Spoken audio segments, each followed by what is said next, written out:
The $30 billion I controlled felt heavier than the marble floors I walked across, and tonight I was here to watch the sound of crystal crack.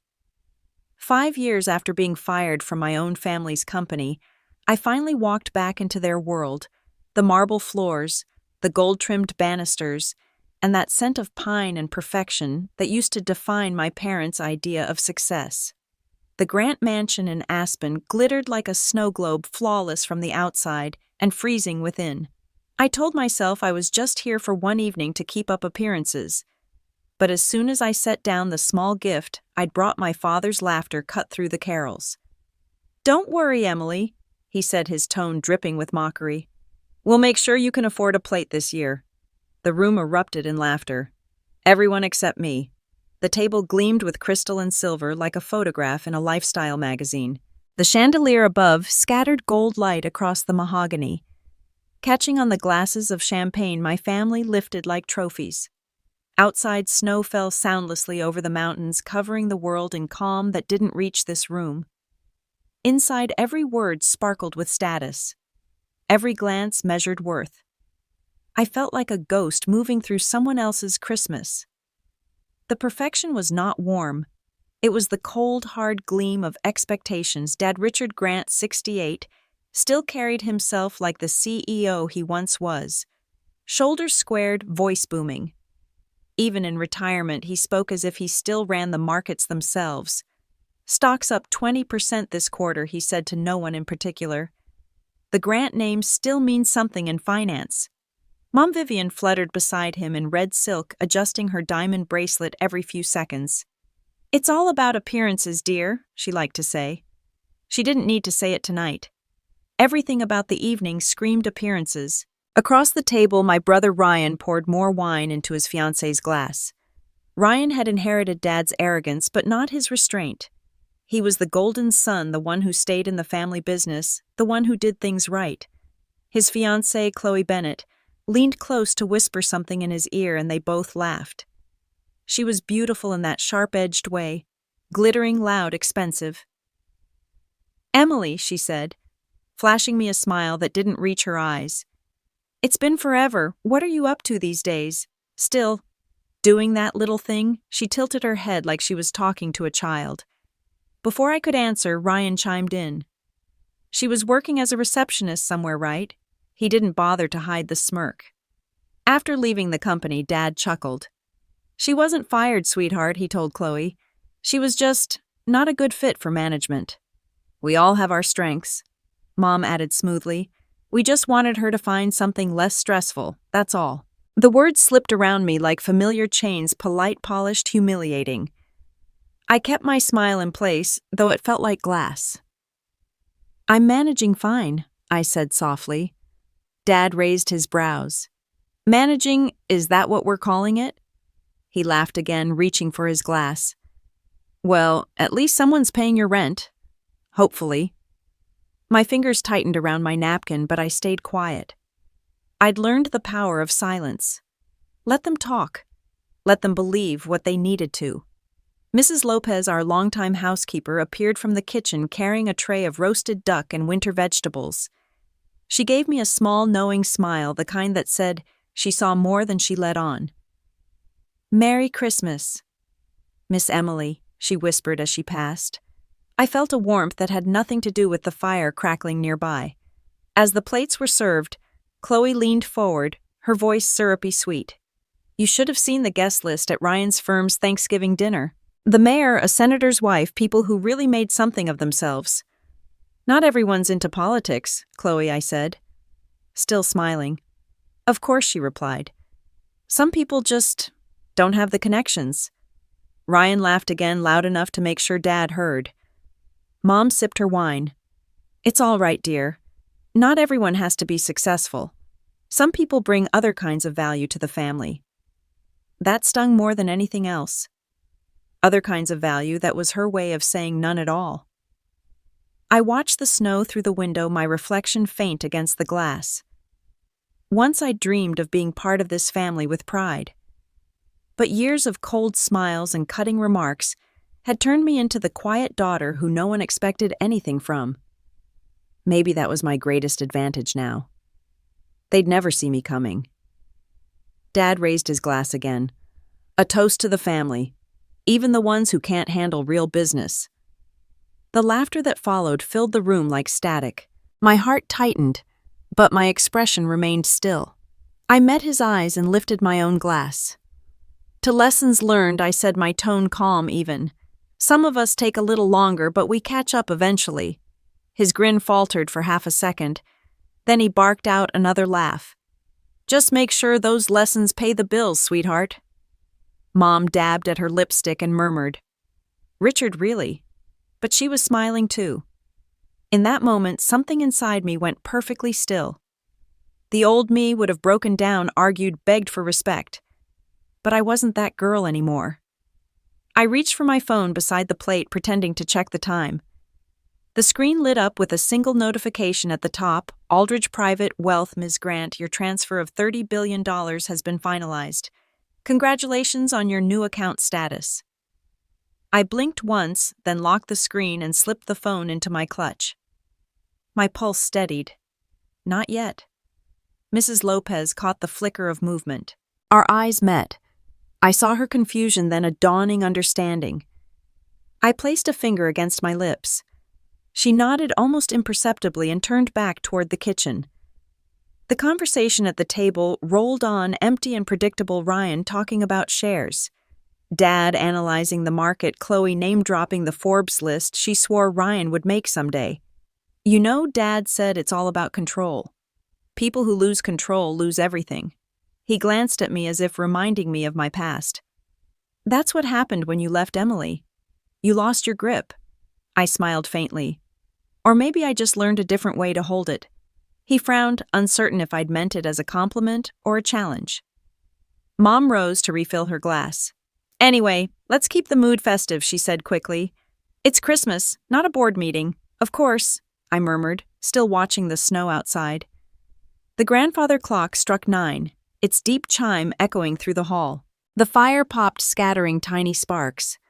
Somewhere upstairs, the old piano began playing a soft carol Mrs. Lopez is doing, I was sure. For a moment, the laughter dimmed, and all I could hear was the ticking clock and my own breathing. I thought about the years I'd spent rebuilding my life, working 16-hour days, investing quietly while the world ignored me. I thought about every insult, every dinner like this, every time they'd looked right through me. And then I thought about the message glowing on my phone. They thought I came back broke and desperate. What they didn't know was that the woman they mocked over dinner owned more shares than all of them combined. I set down my glass, letting the crystal click softly against the table. The sound was almost lost beneath the music, but it made Dad glance up. For a second, our eyes locked, his full of pride and control, mine calm and unreadable. I smiled. Merry Christmas, Dad. He nodded dismissive, already turning back to his guests. But I didn't mind. Tonight was only the beginning. Outside, the snow fell thicker, covering the frozen world in white. Inside, the candles flickered over faces too sure of their power to see what was coming. I leaned back in my chair, my expression serene as the clock's final chime faded into silence. They thought I was their failure. But this Christmas, I was their lesson. 5 years earlier, the conference room at Grant Holdings had felt more like a courtroom than a workplace. The walls were glass, the air thin and cold. I'd spent 3 years working my way up from receptionist to project manager, dreaming of one day proving to my father that I could handle more than just his last name.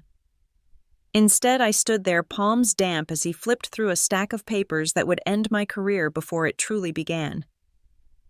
This report is embarrassing, Dad said flatly, not looking at me. Over budget, behind schedule, sloppy execution. I swallowed hard. The team had issues with the supplier. I submitted a proposal to, he raised a hand. Excuses don't balance numbers, Emily. Our clients don't care about reasons. They care about results. Around the long table sat 6 men in suits, all older, all silent. Ryan, my brother, occupied a seat at the far end. His tie immaculate, his expression unreadable. He'd joined the company a year before me, already climbing faster thanks to Dad's mentorship. I searched his face for any sign of support. There was none. Dad tossed the report onto the table. Grant Holdings doesn't reward mediocrity, not even in the family. You'll step down immediately. HR will handle your transition paperwork. For a moment, I thought I'd misheard him. You're firing me? He leaned back, arms folded. You'll thank me one day. Failure builds character, assuming you can afford to keep learning. A murmur of laughter drifted from someone near the window. I felt my face heat. Dad, I said quietly, I worked for this. You told me if I proved myself, I told you to earn it, he snapped. And you didn't. Mom had always said my father's worst habit was confusing control with love. I saw it clearly that day. He wasn't angry about the project. He was furious that I'd tried to lead on my own terms. The meeting ended without ceremony. Papers shuffled, chairs scraped back, and one by one they filed out. Ryan lingered. It's not personal, he said softly, though his eyes gleamed with triumph. Dad just expects perfection. Perfection or obedience? I asked. He smirked. Same thing here. By the time I reached the elevator, I was trembling. My entire life had revolved around that building, late nights, double shifts, endless attempts to prove I belonged. As the doors closed, I caught my reflection in the mirrored wall, tired, small, humiliated. I promised myself I'd never let them see me beg. I packed my office in silence. The receptionist, my replacement, offered an awkward smile. Mr. Grant said to wish you luck. Luck, the currency of people without power. Outside snow was falling just like tonight 5 years later. I walked 3 blocks before my legs gave out. I sat on a bench near the plaza, the December wind cutting through my coat. The city lights blurred through tears I hadn't meant to shed. My phone buzzed Mom. I almost didn't answer. Emily. Her voice was clipped, rehearsed. You'll be coming home. I assume I'll find my own place. Don't be ridiculous. People will talk, will say you're taking time off. I'm not ashamed, I said. Well, we are, she replied before hanging up.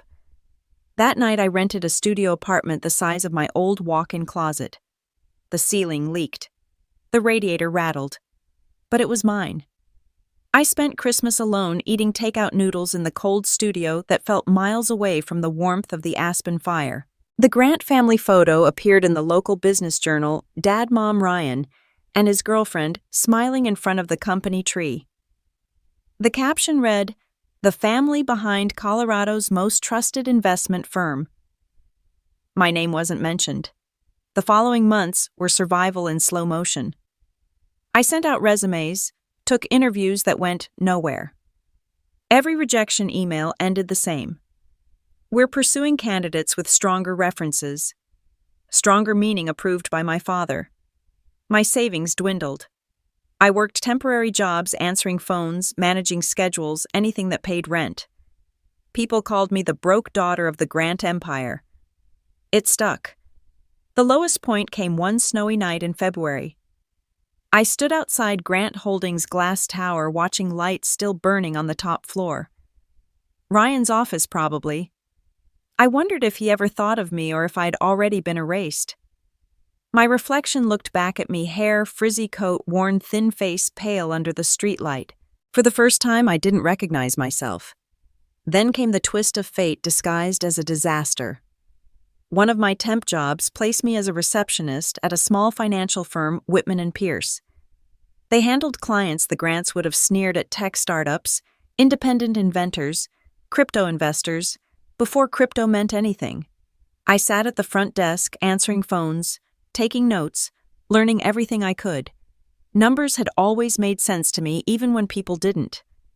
One afternoon, I overheard a meeting between the partners and a young entrepreneur from San Francisco. They dismissed him quickly, saying his digital finance concept was too risky. After he left, I found him downstairs at the cafe, pacing, furious. Sorry, I said, I heard what happened. Alex looked at me surprised. They don't get it. The whole financial system is changing and they're blind. I hesitated. Tell me about it. We talked for an hour, then another. By nightfall, he offered to show me his prototype, an app designed to decentralize global investment pools. I didn't understand all the code, but I understood the potential. He needed organization. I needed purpose. We became partners the following week. He named our venture Morningstar Capital. The next 2 years were chaotic, sleeping 4 hours a night, coding in cafes, pitching to investors who laughed at the idea of a young woman handling billions. But I'd learned from the grants people underestimate what they can't control. Every no became fuel. Every failure data. Slowly the numbers turned. 1 investor led to 5. 5 led to 50. By the 3rd year, our assets exceeded $2 billion. By the 5th, 30. I read about my father's company's decline in the Forbes newsletter last fall. Poor investments, shrinking returns, internal disputes. Ryan had taken over as acting CEO, but the stock was crashing. Grant Holdings down 40% this quarter. I almost felt sorry for him. Almost. That's when Aldridge Private Wealth reached out. Ms. Grant, your portfolio has qualified for elite client management. We'll assign you a dedicated banker. The irony was perfect. The daughter they'd mocked as broke had become one of their top clients. I stared at my reflection in the mirror that day, no longer small, no longer desperate. The same eyes but sharper now. The same name, but a new legacy. And yet when the Christmas invitation arrived this year, handwritten in Mom's looping script, something in me hesitated. Family Christmas Eve dinner. Aspen Estate. We'd love for you to join us. 5 years ago, I'd left that house in disgrace. This year, I would walk back wearing the same quiet smile. Not for forgiveness, not for closure, for recognition. They had bought my silence. Now I would purchase their attention. As I folded the invitation and slipped it into my purse, I felt the faintest tremor of anticipation. The time for silence was ending. They had called me broke. Soon they'd call me something else entirely. The envelope had been cream-colored, thick as money, sealed with the Grant family crest pressed in gold wax. I found it in my mailbox on a cold November morning, sitting neatly among bills and subscription offers. For a long moment, I just stared at it, the elegant script of my mother's handwriting curling across the front like it belonged to another century. Ms. Emily Grant. No dear, no warmth. Just a summons. Inside was a single card, handwritten, formal, and perfectly phrased. Family Christmas Eve dinner, Aspen Estate. We'd love for you to join us. Dad and I are eager to see you. Ryan and Chloe will also be there. RSVP appreciated. The words felt rehearsed, sanitized. Even the paper smelled like control. I sat at my kitchen counter, coffee growing cold, and laughed. For 5 years, nothing. No calls, no messages, no birthdays, not even a note when Forbes had run an article about Morningstar Capital, calling it the future of decentralized finance. They hadn't reached out when my company hit $1 billion in managed assets. But now suddenly I was eagerly invited. For a week I didn't respond. The card stayed on my desk, buried under contracts and reports. Every time I saw it, a strange pull tightened in my chest, half anger, half curiosity. Mrs. Lopez called me one evening to check in, her voice warm and cautious. "Your mother's been talking about Christmas," she said. "They're hosting something big this year. Sponsors, investors, even a senator, I heard." "Of course they are," I muttered. "You should come, Miss Emily," she said softly. "Not for them, for yourself." That thought lingered. Maybe she was right. I didn't need their approval, but maybe I needed to face what was left of them, to see the empire that had once decided I wasn't enough. 2 days later, I texted my mother a brief response. "I'll be there." The reply came instantly. "Wonderful, darling. The dress code is formal." Formal. That single word carried every ounce of her obsession with appearances. I almost deleted the message, but instead I let it stay. Sometimes it's useful to know your opponent still plays by the same rules. In the following weeks, I buried myself in work. Morningstar Capital was expanding into Asia. Negotiations were delicate. My team called me CEO with reverence, but I still remembered being the broke receptionist. Every victory felt like quiet revenge. When Forbes reached out again this time, asking to feature me in their Under 40 Billionaires issue, I almost said no. Almost. Then I thought of my father polishing his whiskey glass while saying, "She's playing entrepreneur." We all need hobbies. The photographer came to my Manhattan office for the shoot. "Can you give me something confident but not cold?" he asked. I gave him a look that could melt steel. Later, as I reviewed the proof, I thought about sending a copy to my parents just to watch them choke on their own words. But no, better to let them find it themselves. By mid-December, my banker from Aldridge called to confirm year-end transfers. The final number, the one my father used to throw around like a prophecy, was now quietly settled in my portfolio. The irony tasted delicious. The night before my flight to Aspen, I stood by the window of my penthouse overlooking the city. Snow drifted down in lazy spirals, muffling the sounds of traffic. For a moment, I wondered what it would feel like to walk into that house again, the scent of pine and expensive perfume, the weight of judgment in every look. I whispered to my reflection, "We made it back." Not for them, but for the lesson they refused to learn. The private car arrived at dawn, sent by my family, of course. The driver handed me an itinerary typed on letterhead. Dinner begins promptly at 7:00 p.m. Guests include the Bennett family partners from Grant Holdings and several VIPs. So that was it. They weren't inviting me home out of affection. I was being paraded either as an act of pity or as a prop in their social theater. Either way, I could play my part. The flight to Colorado was quiet. I worked through emails until the plane descended over the snow-covered peaks. Aspen looked exactly as I remembered, gleaming, perfect, untouchable.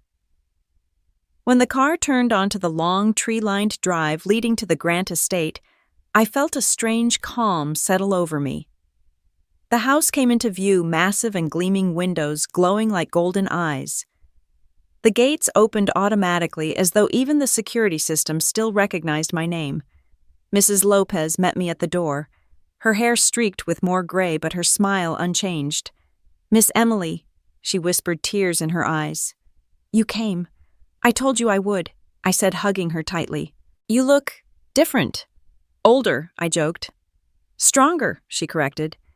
Inside, the decorations were breathtaking, of course. Garlands of white roses, crystal ornaments, a Christmas tree taller than the chandelier. Everything glittered from the silverware to the guests' jewelry. I could hear laughter spilling from the main hall, my father's voice booming over the music. Mrs. Lopez led me to the grand staircase. "They're waiting in the dining room," she said softly. "Be kind, but not too kind." I smiled. "You know me too well." I paused at the top of the stairs. Below, I saw them, the family tableau. Dad at the head of the table, Mom adjusting her diamond necklace, Ryan whispering to Chloe. They looked perfect. They always did. But perfection cracks easily. For a heartbeat, I considered turning back. Then I heard my father's voice carry through the room. "Well, if she even shows up, at least we'll have some entertainment." Laughter followed, sharp as glass. I exhaled slowly, my heels clicking against the polished floor as I descended. Conversations faltered. Faces turned. My mother rose, first surprise flickering, before she composed her smile. "Emily, darling, you made it." Dad leaned back in his chair, eyes scanning me from head to toe. "You look healthy," he said, which in Grant language meant you've gained weight. "Thanks, Dad." "You too." It was the Grant way insult, wrapped in a compliment impossible to fully address. Ryan grinned. "You're on time." "That's new." "Traffic was light," I said smoothly, taking my seat across from him. "And I didn't want to miss the show." The tension snapped into place, invisible but electric. My father cleared his throat. "Well, let's begin. We've got quite the guest list tonight. Some of our investors, a few old friends. Try not to embarrass yourself, Emily." "I'll do my best," I said. As the first course arrived, I caught Mrs. Lopez watching from the doorway. She gave me the smallest nod, one that said, "You have the upper hand now, don't forget it." The evening had only begun, but the stage was already set. The same table where they once decided I wasn't good enough was waiting to host my quiet revenge. And as the snow fell harder outside, I realized that Christmas was the perfect backdrop for it, because nothing glitters brighter than hypocrisy under candlelight. The dining room smelled of pine-roasted duck and expensive wine. My mother had outdone herself, everything sparkled, as if the evening were a photo shoot for Forbes Home and Family. Silver candles lined the center of the table, flickering across glass ornaments and crystal flutes filled with champagne.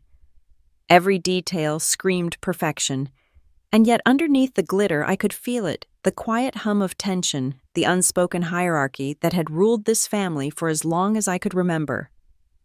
Dad stood at the head of the table, glass raised. To family, he declared, his tone commanding more than celebrating. To the legacy we've built, and to the future we protect.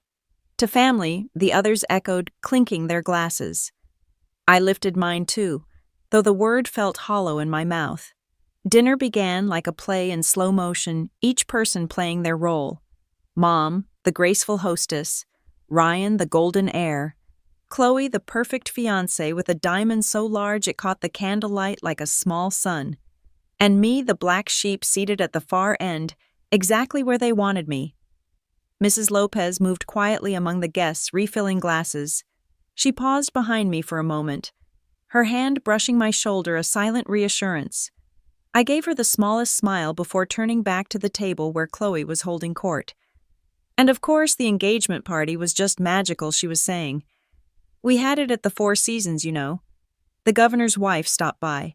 She said she'd never seen such a tasteful event. Mom leaned in approvingly. You really do have an eye for these things, Chloe. Dad nodded. That's the kind of initiative I like to see. Practical. Classy, Ryan smirked, unlike some people's idea of entrepreneurship. My fork froze midair. Some people, I asked mildly. He shrugged. You know what I mean. You always chase these side projects. Art, food, tech, whatever phase you were in that year. Chloe laughed softly. I think it's sweet. Everyone needs a hobby. Dad's laugh joined hers. Yes, as long as hobbies stay hobbies. Real wealth comes from tradition. From structure. Not from chasing fairy tales. The table went silent for a moment. The string quartet playing softly in the corner seemed to fill the gap between his words and my thoughts. I set down my fork, wiping my lips with my napkin. Tradition's valuable, I said evenly, but it's also how people get stuck repeating mistakes. Sometimes structure just means a prettier prison. Dad raised an eyebrow. Still quoting poetry instead of business reports, I see. Ryan chuckled. She does that when she's nervous. I didn't answer. Instead, I reached for my wine, letting the ruby liquid swirl. So Ryan, I said lightly, how's the family business? I read that Grant Holdings stock dipped again this quarter. The smile dropped from his face. Temporary, he said quickly. Market fluctuations. We're restructuring, Dad added sharply. The media exaggerates. We're fine. Of course, I said, feigning concern.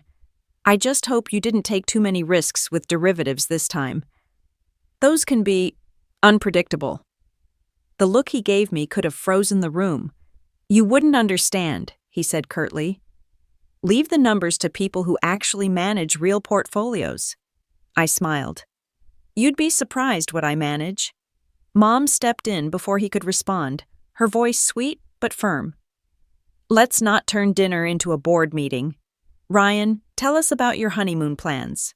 He launched into a description of private villas in the Maldives, a yacht, a custom champagne partnership with some brand he couldn't even pronounce.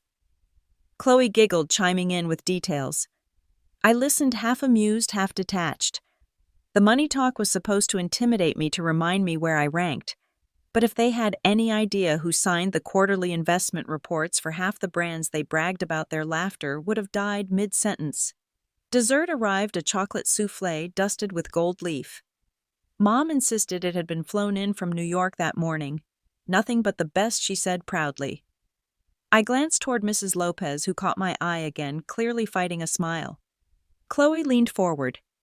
So, Emily? She began tilting her head. What do you do now? Still, freelancing? I dabbed my lips with my napkin. Something like that. Ryan laughed. She probably runs an Etsy store for holiday candles. Dad joined in. At least candles can't bankrupt a company. I set my glass down. Not yet, I said softly, but give me time. They thought it was a joke. They laughed louder. Across the table, I noticed a guest I hadn't expected, a man in a navy suit with a polite smile and the posture of someone accustomed to high rooms. My father introduced him casually. Between courses, "This is Charles Denning, our new investment consultant. He's helping us with international holdings." Charles nodded. "Pleasure to meet you all." Our eyes met briefly. There was recognition there. He knew who I was. More importantly, he knew what I was. Aldridge, Private Wealth's senior account manager. My banker. He gave no sign of it, of course, but as he adjusted his napkin, he gave a nearly imperceptible nod, a silent understanding. I looked away, hiding a smile. Dad's voice pulled me back. "So, Emily, tell us, do you plan on getting serious?" "Settling down serious about what?" "About life," he said, gesturing vaguely. "A job, a man's stability. You're 31 now, aren't you? That's a dangerous age to still be figuring things out." "Dangerous," I repeated the word, rolling on my tongue. "Interesting choice." Mom gave a nervous laugh. "He just means you deserve comfort, dear." "Oh, I'm comfortable," I said. Chloe raised an eyebrow. "In New York? On a receptionist's salary?" Ryan snorted into his drink. I looked directly at her. "You'd be amazed what I can afford these days." The silence that followed was sharp and sudden. Dad broke it with another laugh, though it sounded forced. Always the dreamer. I let the conversation drift again, pretending to be distracted by the snow outside. Every word they said fed into the same illusion that I was still the failure they'd decided I was. And that illusion was my greatest weapon. When dinner ended, Mom stood clapping softly. "A toast," she announced, "to family success, past, present, and future." Glasses rose again. I lifted mine last, letting my gaze move slowly from Dad to Ryan to Chloe. "To future success," I said, "and to surprises along the way." He frowned sharply, searching my eyes for the joke. "Don't be ridiculous, Emily. You never could finish anything you started." Mrs. Lopez appeared beside me, murmuring discreetly, "Miss Emily, a matter regarding your arrangement needs your attention in the study now. Charles says to take the call." I set down my glass, feeling the ripple of anticipation rise inside me. "Excuse me," I said, pushing back my chair. "It seems business doesn't take holidays." And as I walked toward the study, every step echoed with the promise of what was coming next. The study smelled like leather oak and old ambition. My father's trophies lined the shelves, framed awards, stock certificates, family photos that didn't include me. I closed the door behind me, the muffled laughter from the dining room fading into silence. The lamp on the desk cast a pool of amber light over the polished surface where I used to sneak in as a child to read business magazines I wasn't supposed to touch. The phone on the mahogany desk blinked with a single-line incoming call, Aldridge Private Wealth. I picked it up. "This is Emily Grant." "Good evening, Ms. Grant," said the voice on the other end, steady, precise, unmistakably professional. "This is Andrew Collins from Aldridge. I hope I'm not interrupting your holiday." "Not at all," I said, glancing at the door. "What's the update?" He hesitated just long enough for me to know he understood where I was. "Your new accounts have been finalized," he said carefully. "Total assets now verified at $30 billion. We've transferred your holdings under the Morningstar Global Fund as requested." I smiled, the kind that no one else could see. "Perfect timing." Andrew paused again as if debating whether to continue. "Also, I was informed that Charles Denning, our senior consultant, is attending your family dinner tonight. Shall I assume that was intentional?" My eyes flicked toward the hallway where I could hear faint clinking and laughter. "Let's just say the universe has a sense of humor." He gave a small laugh. "Understood. He'll maintain discretion." "I have no doubt." We exchanged a few final formalities before I ended the call.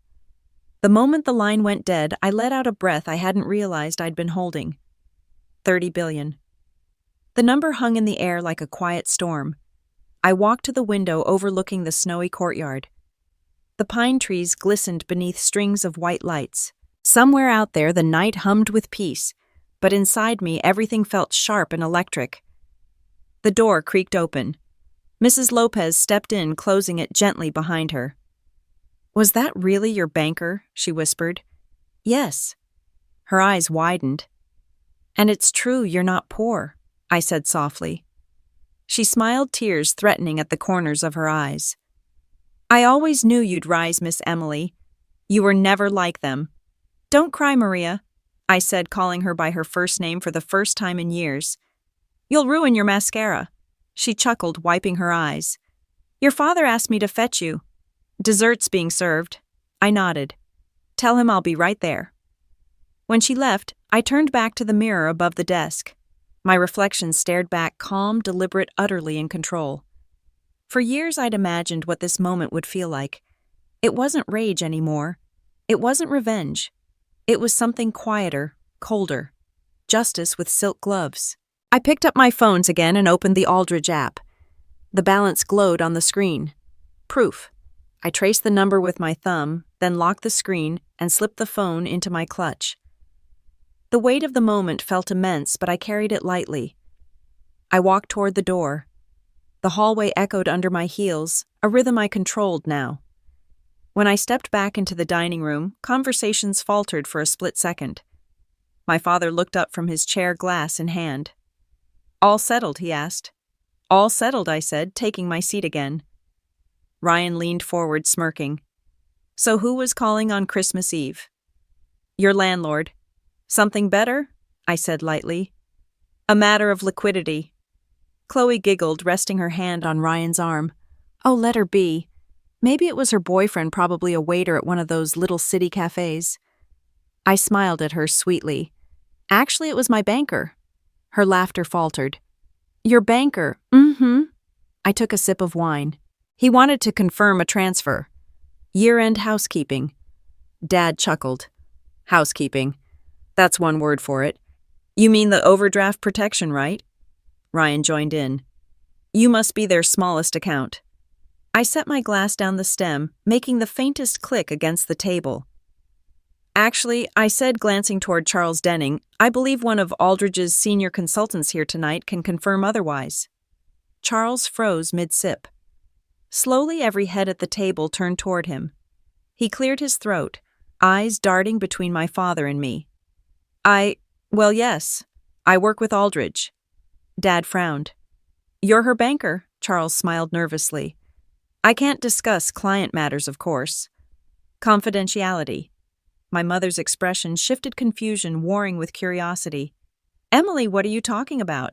I leaned back, letting the pause stretch the silence, growing taut like a wire. "Just business," I said. "Apparently I'm one of their larger clients now." Ryan laughed too loud. "You—" "I client at Aldridge. Please. They handle billionaires." The room went still. I didn't blink. "I know." For a long moment, no one moved. Then my father barked a laugh, brittle and forced. "All right, enough of the jokes. You've made your point." But I didn't look away. "No jokes tonight, Dad." The air changed. Even the faint background music seemed to fade. Chloe's hand slipped from Ryan's arm. My mother's lips parted, a soft gasp escaping. Dad's voice hardened. "What are you saying?" I folded my hands on the table, calm, deliberate. "I'm saying that when I left this family, you told me I'd never succeed without your name. You told me I'd end up broke. Tonight my banker called to confirm that my accounts total $30 billion. The words dropped like stones into a still pond. The silence that followed was total. Dad's face went pale. Ryan's jaw slackened. Chloe's wineglass tilted dangerously before she caught it. Mom's hand trembled where it rested on the tablecloth. Charles shifted uncomfortably. "It's true," he said finally. "Ms. Grant is one of our largest clients globally." He didn't look at Dad or Ryan. He looked only at me, a silent professional salute across the ruined table. The sound of Ryan's glass slipping from his hand and shattering on the floor cut through the stillness. Wine spread across the white linen like spilled blood. No one spoke. I leaned back, my smile small but steady. "Merry Christmas," I said quietly. Dad stood slowly, his voice shaking between disbelief and anger. "You expect me to believe this 30 billion, from what fairy dust?" "From work," I said. "From vision. From the same drive you said I didn't have." Mom whispered Emily, but the rest of her sentence died in her throat. Ryan pushed back his chair. "This is ridiculous. You're making this up." Charles straightened his tie, eyes still down. "She isn't." The only sound left in the room was the soft crackle of the fireplace. I rose, smoothing the fabric of my black dress. "Dinner's been lovely," I said. "Thank you for the invitation." Dad opened his mouth to speak, but I was already walking toward the door. Every step was measured quiet and final. Behind me, the empire that had once banished me sat frozen in shock. Mrs. Lopez stood by the hallway, eyes shining. "Miss Emily," she whispered as I passed. I smiled at her. "It's just Emily now." And with that, I left them stunned silent and staring at the space where the failure they'd mocked used to sit. The air outside the dining room felt colder than the snow drifting beyond the windows. I walked down the long marble hallway toward the foyer, the sound of my heels echoing off the walls like the punctuation to a sentence none of them had expected to hear. My hand trembled only slightly as I reached for my coat from the rack, adrenaline, not nerves. Behind me, muffled voices began to rise, a confused blur of anger, disbelief, and fear. "Emily!" My father's voice bellowed from the dining room. I didn't stop. "Don't you walk away from this conversation." I turned slowly, deliberately. He stood framed in the doorway, red-faced, his pride stripped bare. The rest of the family hovered behind him, Ryan pale and stiff. Mom wringing her hands. Chloe looking like she wanted to vanish into her sequins. "I think the conversation's over," I said quietly. Dad's jaw tightened. "You don't show up here after 5 years and humiliate us with some ridiculous story about money. 30 billion, do you expect me to believe that I didn't ask you to believe it?" I replied. "I simply stated a fact." Ryan stormed forward. "You're lying. There's no way. You probably paid that banker to say it." Charles Denning appeared behind them, his voice composed but strained. "Actually, Mr. Grant, I assure you she isn't lying. Aldridge doesn't falsify financial statements. Ms. Grant is indeed one of our top-tier clients." My father spun on him. "And you brought this up tonight?" "At my table?" Charles's professionalism cracked for the first time. "Sir, I had no idea this was your daughter. I was invited here as a consultant. I found out only moments ago." The words seemed to hang there, the truth too large for the room to contain. Mom finally spoke, her voice thin and trembling. "Emily, why didn't you tell us all this time?" I met her eyes. "Because I wanted to see how you'd treat me if you thought I was still broke." A silence fell so heavy I could almost hear the candles flicker behind them. Dad opened his mouth, but I cut him off. "Do you remember what you said 5 years ago? You dismissed me because you thought failure was reserved only for the weak. You wanted me to break." His face hardened. "That was business." "No," I said, stepping closer. "That was cruelty.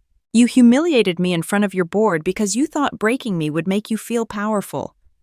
You didn't want a daughter, you wanted another reflection of yourself." Ryan's voice cracked through the silence.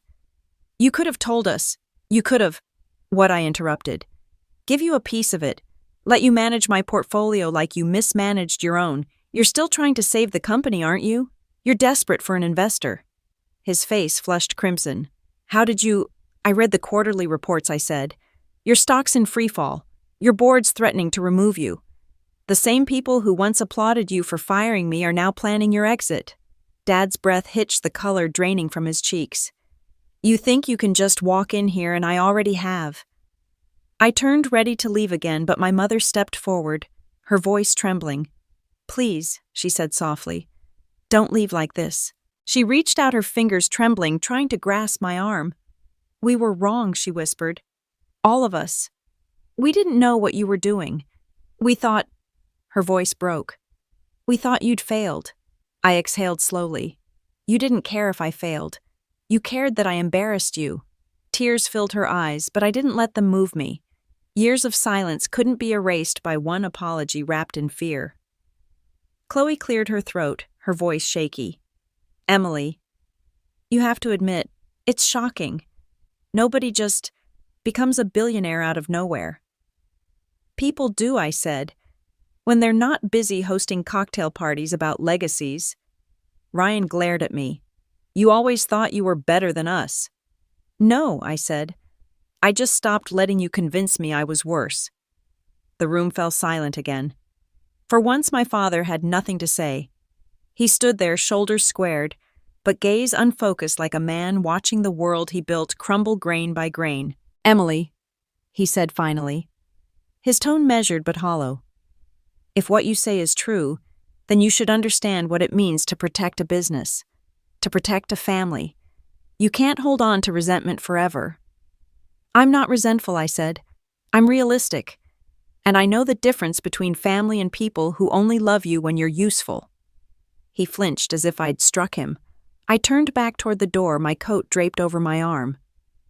Enjoy your Christmas, I said. Consider this my final appearance in your little production.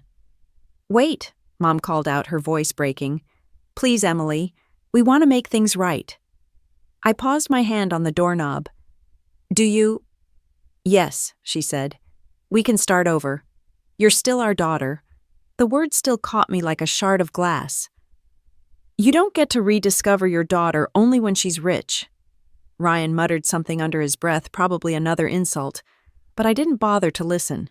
I pushed open the door and stepped into the hallway, the warmth of the house fading behind me. Mrs. Lopez was waiting by the entrance, her eyes full of quiet pride. You did what you needed to do, she said. I did, I said softly. And now it's done. She hesitated, then pressed something into my hand, a small silver cross on a thin chain. You left this here when you moved out, she said. I kept it safe. Thought you might need it again someday. I closed my fingers around it. Thank you. I slipped the silver cross into my pocket, the metal already warm against my palm. As I stepped out onto the porch, the cold night air hit me like a clean breath. Snowflakes landed on my coat, melting instantly. The world outside the mansion was still endless white under the moonlight. I looked back once through the frosted window. I could see my family frozen at the table, stunned and wordless, a portrait of power undone. My phone buzzed again, another message from Andrew Collins. Confirmed transfer completed. Happy holidays, Ms. Grant. I smiled. Happy holidays, I whispered to myself. When I reached my car, I paused before opening the door, glancing once more at the glowing windows behind me. For years, that house had defined me, a prison built of expectation and condescension. Now it was just another building full of people who finally saw me clearly, maybe for the first time in their lives. I rolled down the window slightly, letting the cold air sting my face. It felt like freedom. And as I left the estate for the last time, one truth settled deep in my chest. I was not their failure, and I was not their solution. They had called me poor. Now they could call me something else untouchable. When I woke the next morning, Aspen was buried in silence. The storm had thickened overnight, blanketing everything in white, so pure it almost looked staged. The sun hadn't yet risen high enough to reach the peaks, and the light coming through my hotel window was a pale gray blue.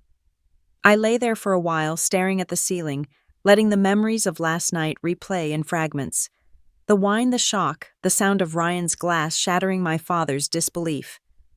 For the first time in years, I felt empty in a good way. Like the space inside me that had once been filled with anger and old wounds was finally clean. It wasn't joy, not exactly. More like the quiet steadiness that comes after a storm has passed. My phone buzzed on the nightstand. One unread message from an unknown number. Emily, this is Charles Denning. I wanted to apologize for what happened last night. Your composure was exceptional. Regarding Aldridge, the senior management is already asking about a strategic partnership if you're open to a meeting after the holidays. I smiled faintly. Grace, that wasn't what last night had felt like to me. It had felt like justice wearing silk gloves. Still, I typed back, thank you, Charles. Tell Aldridge I'll reach out after the new year. And thank you for your discretion. The next message came seconds later from Mom. Please call me. I stared at the words for a long time, my thumb hovering over the screen. I could imagine her voice, already fragile, measured, still trying to control the narrative. But something in the message felt different. Less commanding. More human. I made coffee and stood by the window watching the snow drift lazily across the parking lot. Eventually, I sighed and called. She answered on the first ring. "Emily, yes." Her voice trembled slightly. "Are you still in Aspen for now? I wanted to say, I'm sorry. For everything." There was silence on my end. I could hear the faint clinking of silverware in the background, the soft murmur of servants cleaning up the wreckage of last night's dinner. "I know I wasn't a good mother to you," she continued. "I thought I was doing what was best, teaching you the way things worked, but I see now that I was just repeating the mistakes my parents made with me." Her honesty startled me. It wasn't the polished, controlled version of her I'd grown up with. This was the woman behind the performance. "I don't know what to say," I admitted. "Say you'll come by before you leave," she said quickly. "Just for coffee. No crowd, no pretenses. Just us." I hesitated. "And Dad?" "He's not himself today," she said carefully. "He's been in his study all morning." Of course he had. Pride doesn't break easily. It cracks, then hides. "All right," I said finally. "I'll stop by at noon." When I arrived, the mansion looked almost peaceful under the blanket of snow. The drive had been plowed, the walkway lined with lanterns. Mrs. Lopez met me at the door, her smile a quiet mix of pride and concern. "Your mother's waiting in the conservatory," she whispered. "Your father hasn't spoken a word since you left." The conservatory smelled like citrus and pine. My mother sat near the window in a cream sweater, her makeup softer than usual. A pot of coffee steamed between us, and for a moment, neither of us spoke. "You look tired," she said gently. "I slept fine." "Better than your father, then," she murmured, pouring 2 cups. "He stayed up until dawn. I think he's trying to convince himself it's all a misunderstanding." "That sounds like him," I said. We sipped our coffee in silence for a while, the snow outside glowing brighter as the sun broke through. Finally she spoke. "You built something extraordinary, Emily. I don't pretend to understand all of it, but I saw the articles this morning. Forbes, Bloomberg, Business Insider. Your name is everywhere." I raised an eyebrow. "You read Forbes now?"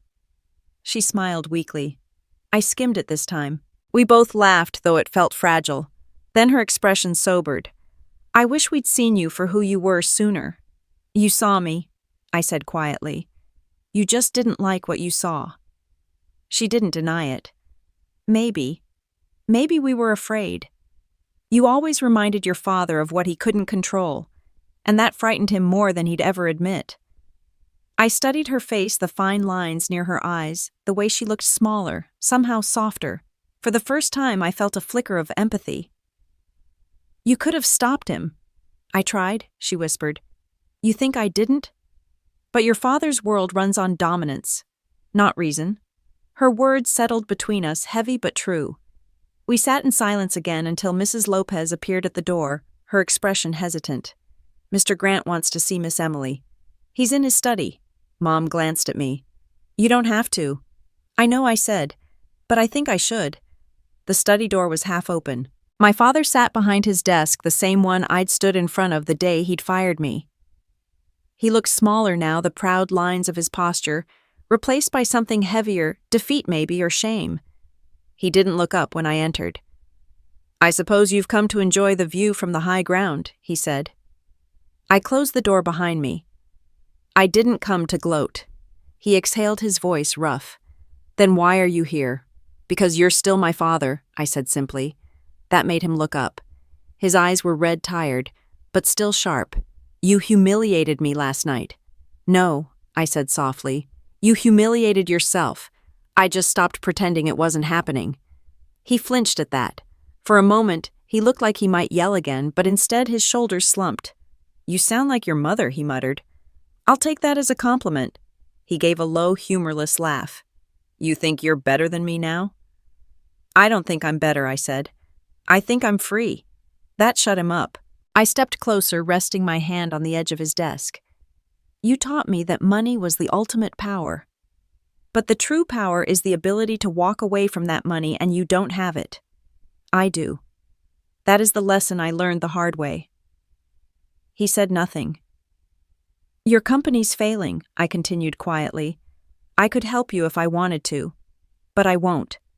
Not because I want to see you lose, but because you need to understand what it's like to rebuild from the ground up, the way I did. And when you realize you can't, I might be here to watch the bidding war." He stared at me for a long time, his expression unreadable. Finally, he nodded once, slowly, painfully. "Maybe you're right." It wasn't an apology, but it was the closest thing to one he'd ever given. When I walked back through the conservatory, my mother stood waiting. "How did it go?" "Better than I expected," I said.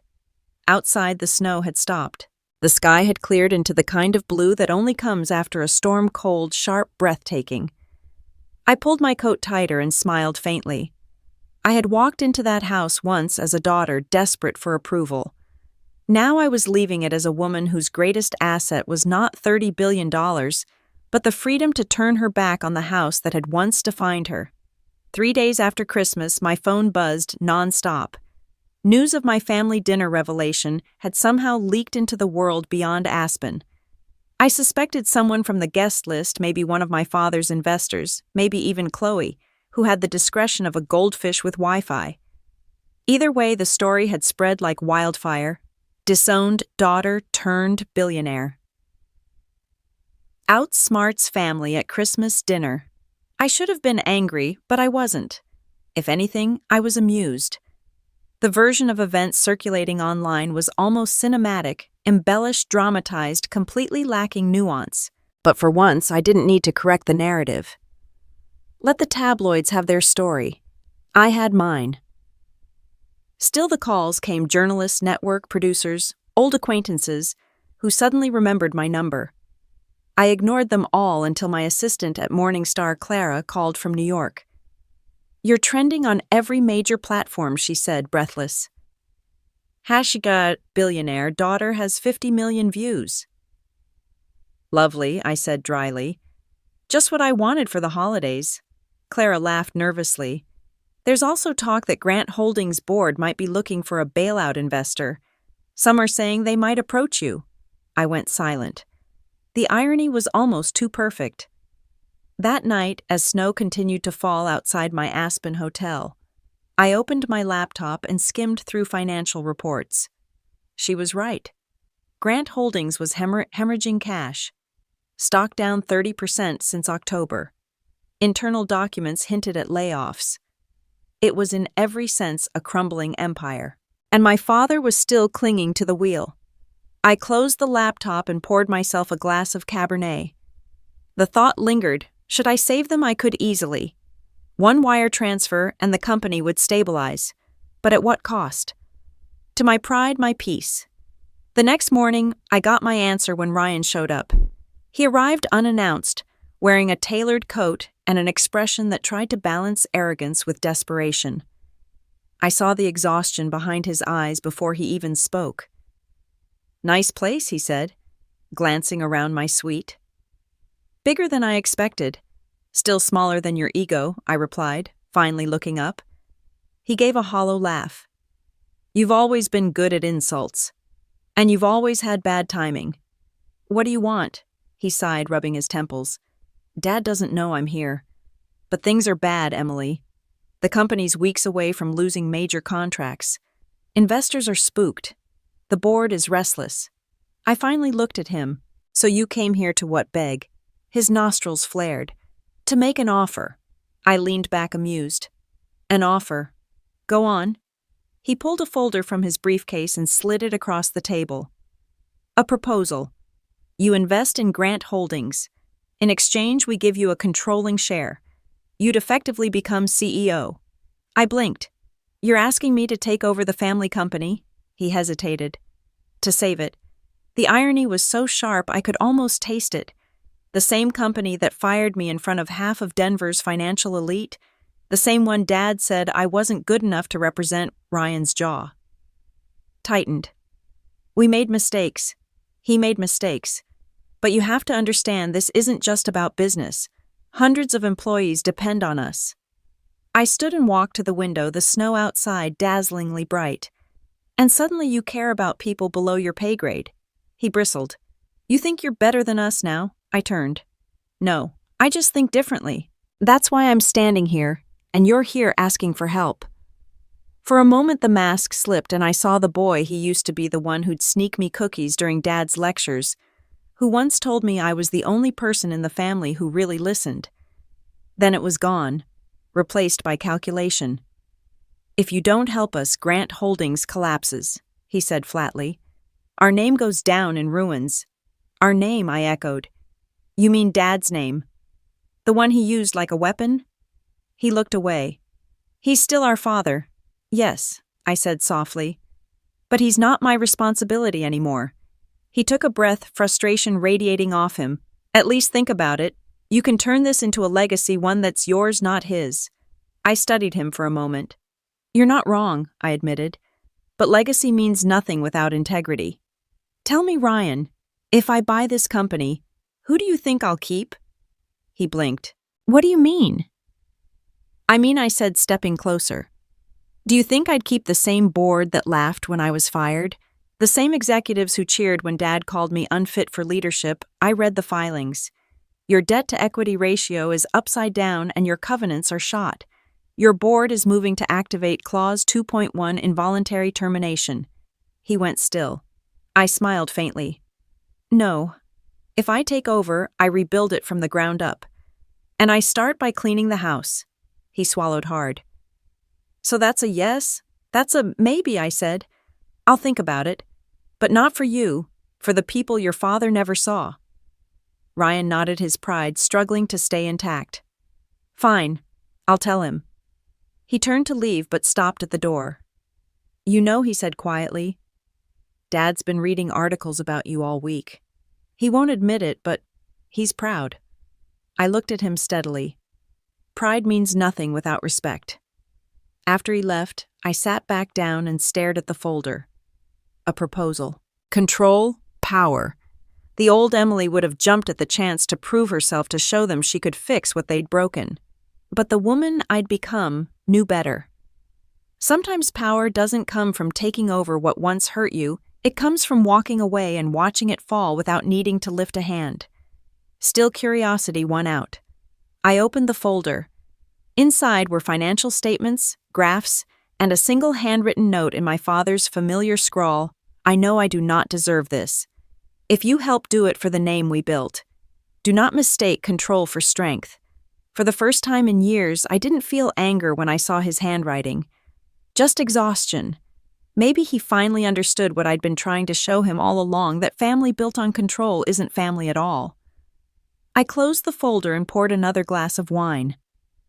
Outside, the snow had stopped, and the first light of dusk glowed soft and gold over the mountains. Tomorrow I'd call my lawyer and Alex. We wouldn't stage a takeover. We would execute a surgical acquisition, a quiet purchase of distressed assets under the Morningstar umbrella.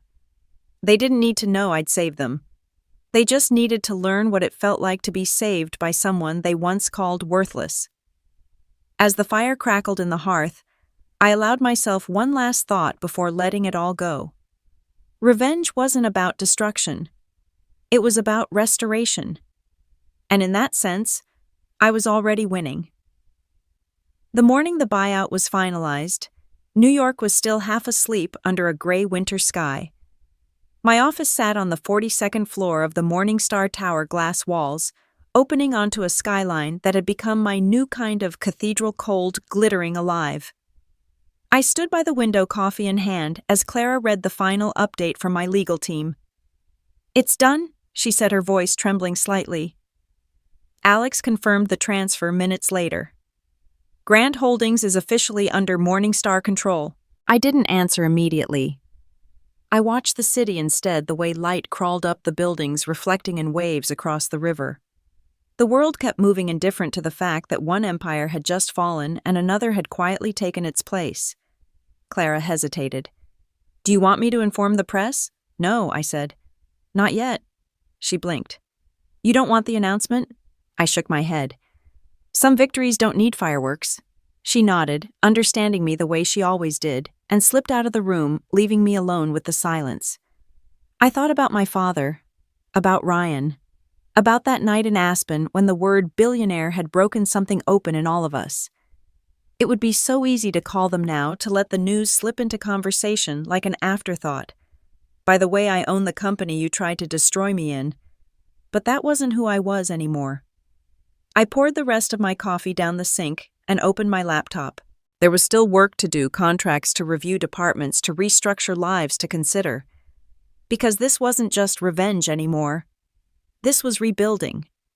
At 11 sharp, I called the new executive team into the boardroom. They were a mix of old and new people who'd stayed loyal to Grant Holdings through its collapse, and the sharp, hungry minds I'd recruited from Morningstar.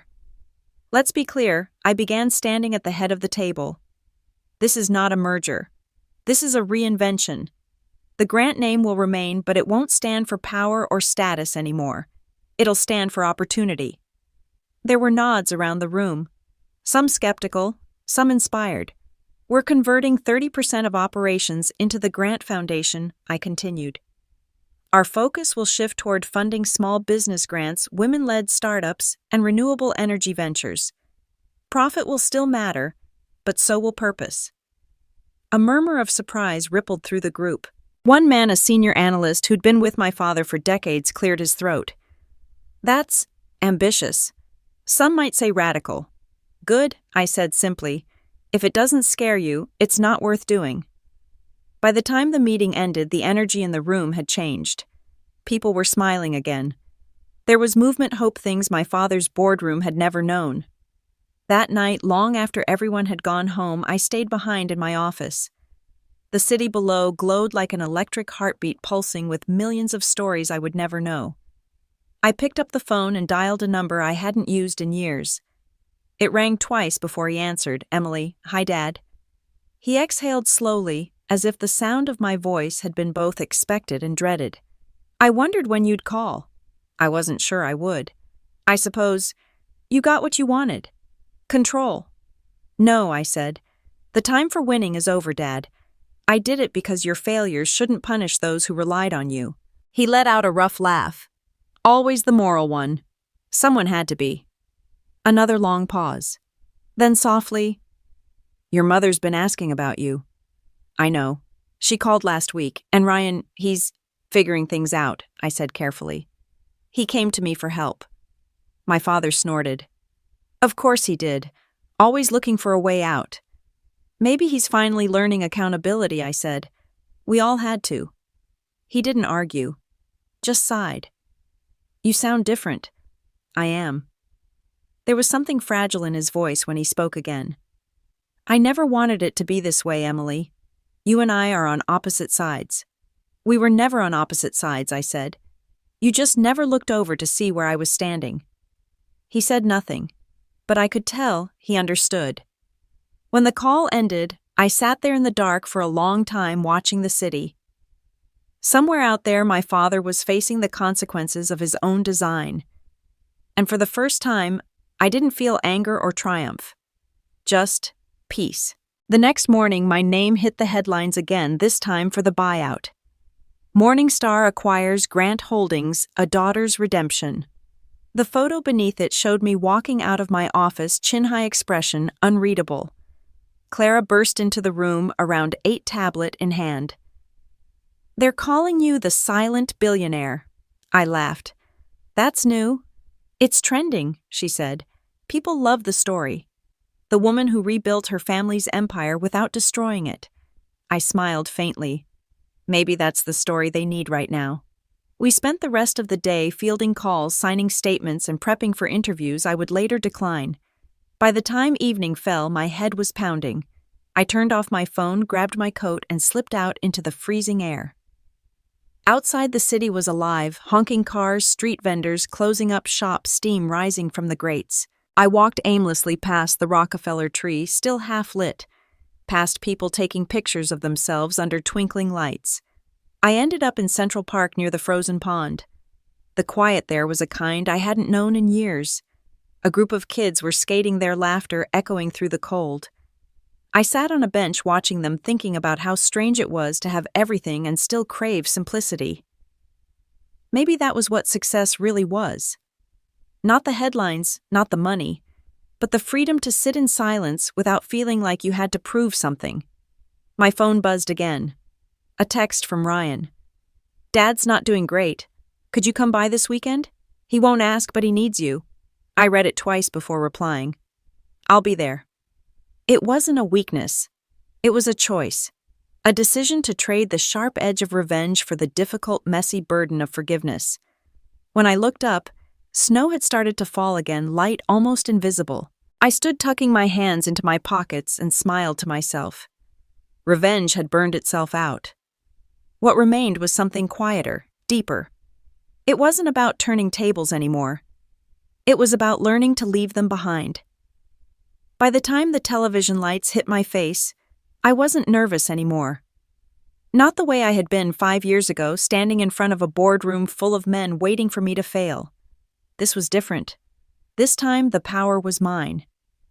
The studio was colder than I expected, spotlights blazing, but the air conditioning turned high to keep makeup from melting under the heat. The producer gave me the countdown, in 3, 2, 1, and then the red light blinked on. "Good evening, everyone," the anchor began.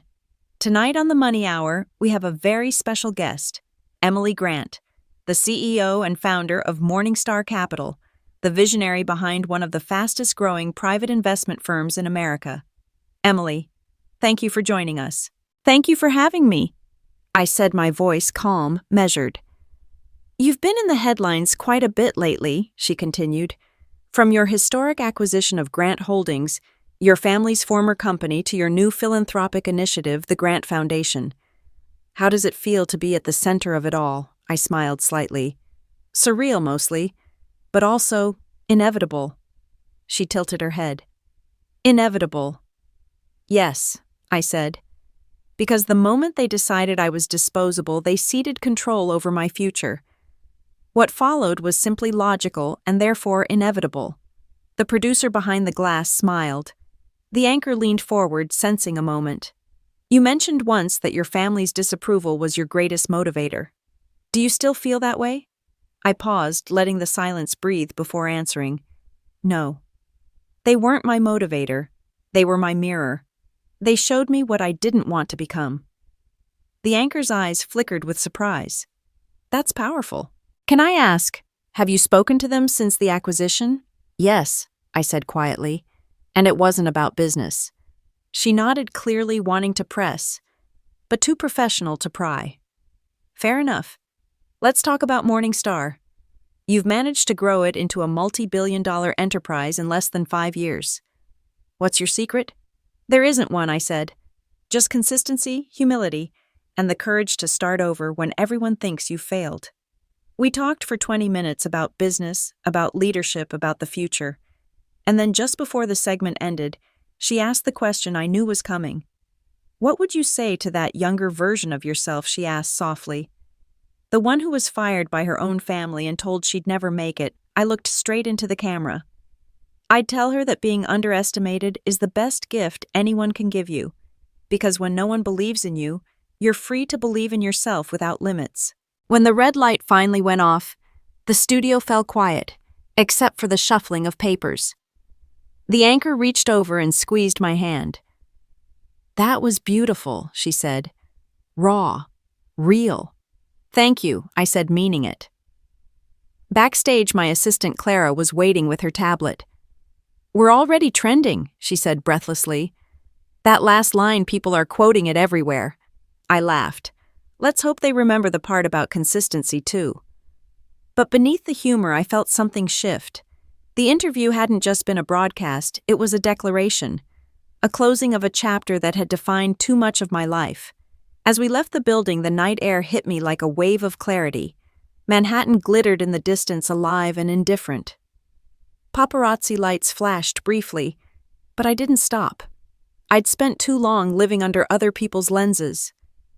When I got home, I found an envelope waiting on my kitchen counter, delivered by hand. No name. Just the faint scent of cedar and tobacco. The kind of cologne my father used to wear. Inside was a handwritten note. Emily, I watched the interview. You were magnificent. I don't say that lightly. You made me proud tonight, truly proud.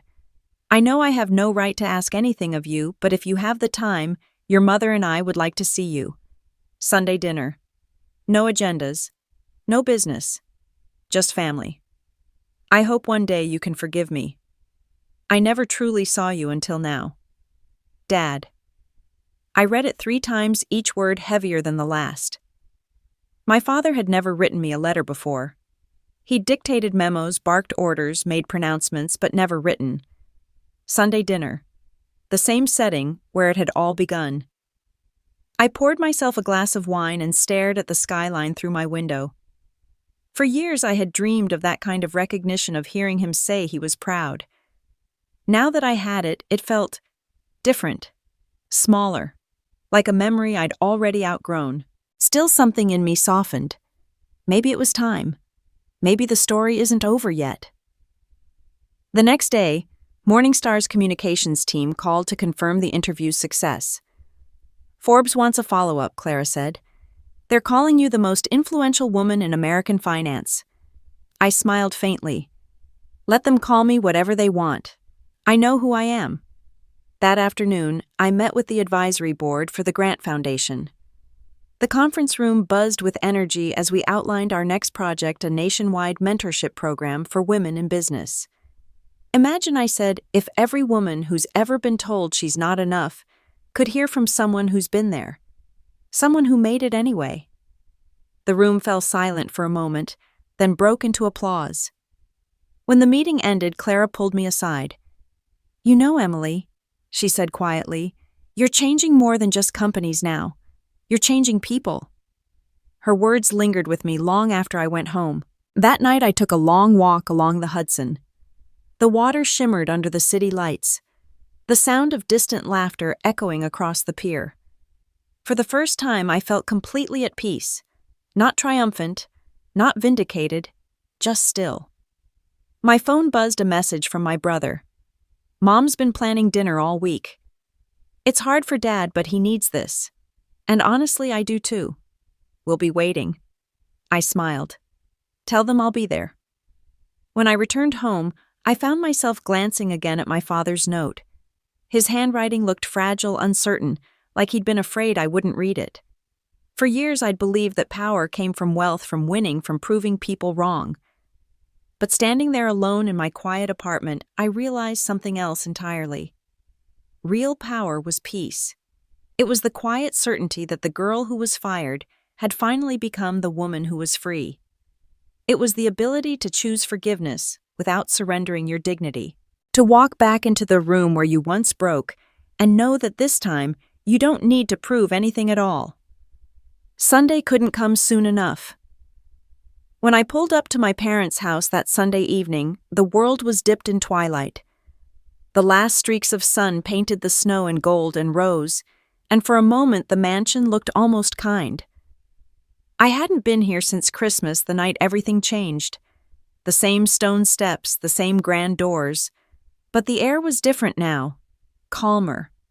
Mrs. Lopez opened the door before I could knock, her face lighting up with a warmth that almost undid me. Ms. Emily, she said, her voice trembling. It's so good to see you again.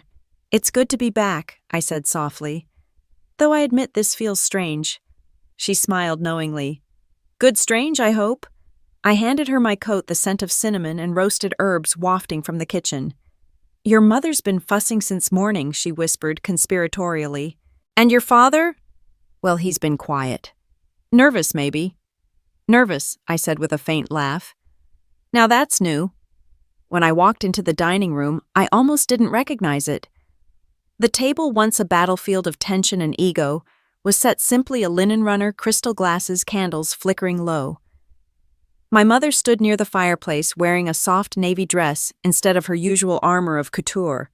My father was at the head of the table, posture straighter than his years, allowed a hint of uncertainty flickering across his face. Emily, he said. Not coldly, not formally. Just my name. Dad, I replied, nodding. My mother stepped forward and kissed my cheek, her hand lingering on my arm. You look wonderful. So do you. For a moment it felt almost normal, like time had folded and we were just a family again. But beneath it all was a current neither of us could ignore, the awareness of everything that had been said and everything that hadn't. Dinner began quietly. Ryan arrived late as always. His fiancée, a warm, grounded woman named Lila, by his side. He and Chloe had ended things months ago quietly after the fallout from that Christmas. She greeted me with an ease that diffused the tension instantly. Finally, the famous sister, she said, smiling. I've heard about you nonstop. All lies, I hope? I replied, earning a laugh from her and even a reluctant grin from Ryan. We sat, and for a while, conversation drifted easily. My mother asked about the foundation's programs. Ryan mentioned a new startup he was advising. The clinking of silverware filled the pauses that once would have been filled with judgment. It wasn't until after the main course, a roasted lamb with rosemary, that my father finally spoke in earnest. I saw your interview, he said quietly. The one on the money hour. I set down my glass. I figured you might have. You were... He hesitated, searching for the right word. Extraordinary. The silence that followed was heavy but not uncomfortable. He took a sip of his wine, then continued. I won't pretend it was easy to watch, to see what you've become without me. But I've been thinking a lot about something you said, that power isn't control, it's freedom. I didn't understand it then. I think I do now. I felt something loosen in my chest, like a knot finally giving way. My mother reached across the table, her fingers brushing his. We made mistakes, she said softly. Both of us. We raised you to value strength but not vulnerability. And I see now how unfair that was. Mom. I started, but she held up a hand. No, let me finish, she said. You didn't owe us your obedience, Emily. You owed yourself your life. And you chose it. That's brave. The words hit harder than I expected. All the resentment, all the bitterness that had once burned like acid, it didn't feel sharp anymore. Just distant. Like a shadow finally fading with the dusk. Ryan leaned back, watching us. You know, he said, Dad's been different these past few weeks. Calmer. He's even been helping me with my new firm. The humbling was painful, but it was necessary. My father gave a small, almost sheepish smile. When you lose everything, you start realizing how little you needed most of it. And how much you took for granted, my mother added, glancing toward me. I laughed softly. Well, at least we're learning. We talked for hours. About business, about childhood, about everything we'd once been too proud to say out loud. My father shared stories from his early years, failures I'd never heard about, fears he'd never admitted. My mother told me about the first time she'd met him, how she'd mistaken his arrogance for confidence. Even Ryan confessed how terrified he'd been watching the company collapse, knowing he'd have to face the truth about who we'd all become. It was strange healing, but strange. Like rediscovering an old song you'd once loved, but forgotten the words to. When dessert came, my mother excused herself and returned with a small box. She handed it to me with both hands, her voice trembling. This belonged to your grandmother, she said. She wanted you to have it when you were ready. Inside was a locket, simple gold worn smooth by years of touch. My grandmother, the only other Grant woman who had dared to pursue her own career, always knew I was different. Inside 2 pictures, my grandmother as a young woman and me at 5 years old, grinning with ice cream on my chin. I thought you'd lost this, I whispered. I kept it, my mother said. Even when things were difficult. I knew one day we'd find our way back. I closed the locket and held it tight. Thank you, I said, my voice breaking. My father cleared his throat. You've done more for this family than you realize, Emily. You gave us a second chance. No, I said quietly. You gave yourselves one. I just stopped standing in the way of it. For a long moment, no one spoke. Then Ryan lifted his glass. To second chances. To grow, my mother added.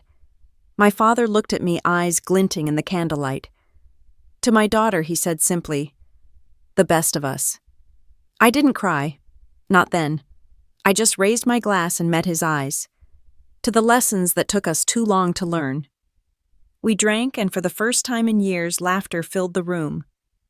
Not the brittle kind meant to impress or deflect, but the real kind, the sound of release. Later, when I stepped outside, the air was cold and clear. The night sky glittered above me, the snow reflecting the faint glow of the house. Behind me, I could still hear their voices, soft, warm, alive. Mrs. Lopez came to see me, off her eyes shining. "They're proud of you, you know." "I know," I said. "And for once, that's enough." As I drove away, I looked in the rearview mirror at the house growing smaller behind me.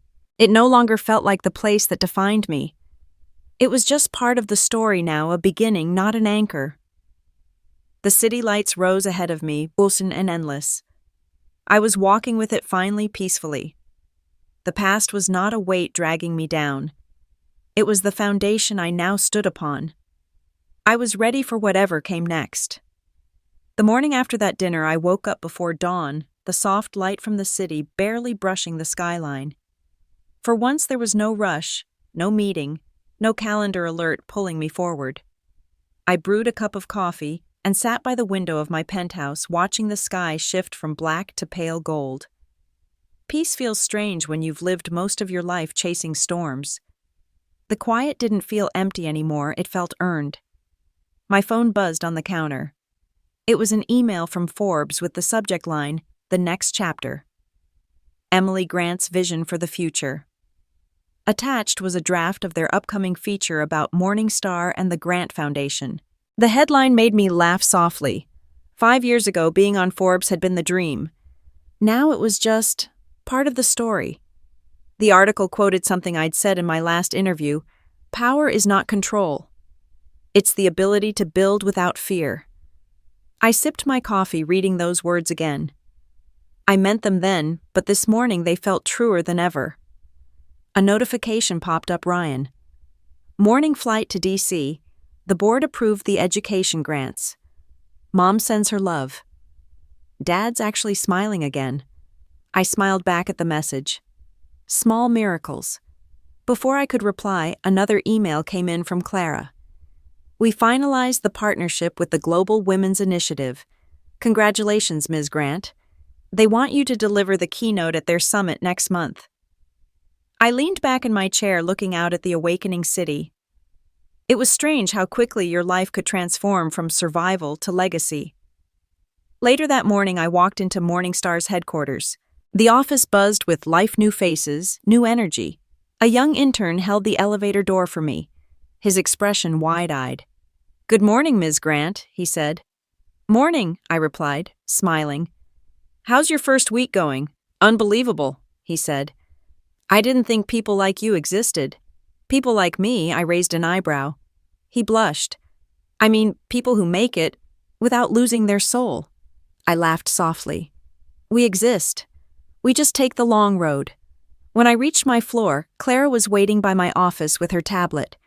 "You have an 11 a.m. with the design team, and the foundation's new director wants a few minutes to brief you." "Push the design team," I said. "Let's meet the director first." A few minutes later, the door opened, and a young woman walked in, tall, confident eyes, bright with determination. I recognized her instantly. "Zoe," I said, standing. She grinned. "You remember me. How could I forget? You were one of our first scholarship students." And now she said, still beaming, "I'm running your foundation." For a moment, I couldn't speak. The weight of it hit me the full circle. I had been the outcast, once the girl no one believed in. And now standing before me was someone whose life I'd helped change. "You're exactly where you're supposed to be," I said finally. She nodded. "Because you showed me it was possible." We spent the next hour discussing her plans, expanding mentorship programs, creating startup grants for single mothers, developing a new leadership pipeline for underrepresented founders. She spoke with fire, with purpose, the same way I used to when I was her age. When she left, I stayed seated for a long time, staring out at the skyline. I thought of my father's trembling voice at the dinner table, my mother's apology, Ryan's quiet humility, Zoe's fierce optimism. All of it, the pain, the triumph, the rebuilding, had led to this. At noon, I walked down to the foundation's main floor. The walls were covered in photographs of people we'd helped: farmers, entrepreneurs, students, dreamers. Beneath each photo was a single quote: "Someone believed in me." That's what it had always been about, I realized. Not money, not recognition, just belief. In the afternoon, I had a press meeting scheduled, but instead of staying in the office, I decided to go to the kitchen where our staff often gathered for lunch. It smelled like coffee and fresh bread. A few employees looked surprised to see me there. "Don't mind me," I said, grabbing a sandwich. I needed real food and real conversation. One of the junior analysts smiled shyly. "We were just talking about how you started Morning Star." "How did you know it would work?" I thought about it for a second. I didn't. I just knew what I couldn't go back to. They nodded, listening quietly. "I failed more times than I can count," I continued. "But the truth is, failure's not the opposite of success. It's the foundation of it. Every mistake I made built something solid under me." The room was silent for a moment, then someone clapped. It was small, hesitant, but soon others joined in. I laughed, embarrassed. "All right, that's enough of that. Let's get back to work before you all start quoting me." When I returned to my office, Clara was waiting with a knowing look. "You're becoming a legend around here," she said. "Let's hope not," I replied. "Legends belong in the past. I'm still building." That night, I took the elevator up to the rooftop terrace. The city stretched out before me, lights shimmering like 1,000 tiny futures waiting to be written. I took a deep breath, the cold air biting at my lungs, and pulled out my phone. I opened my camera not to take a photo, but to record a message, a personal one, the kind I used to post on my private channel years ago when I was struggling. "Hi," I began. "If you're hearing this, maybe you've been where I was: broken, underestimated, tired of fighting battles you didn't choose. I want you to know something: the life you dream about isn't too big. It's just waiting for you to become brave enough to claim it." I paused, the wind tugging at my hair. "You don't need to prove yourself to anyone," I continued. "You just need to remember who you are when no one's watching. That's where power starts. Not in a bank account, not in a title, in belief." I ended the recording, saving it for later, and slipped the phone into my pocket. The city below seemed to hum with energy. The first stars began to pierce the night sky, the same sky that had watched me fall, rebuild, and rise again. This, I realized, was what I'd been fighting for all along. Not revenge, not redemption, but legacy. The kind built on quiet, powerful impact, on the truth that success isn't about the name you carry, but the belief you pass forward.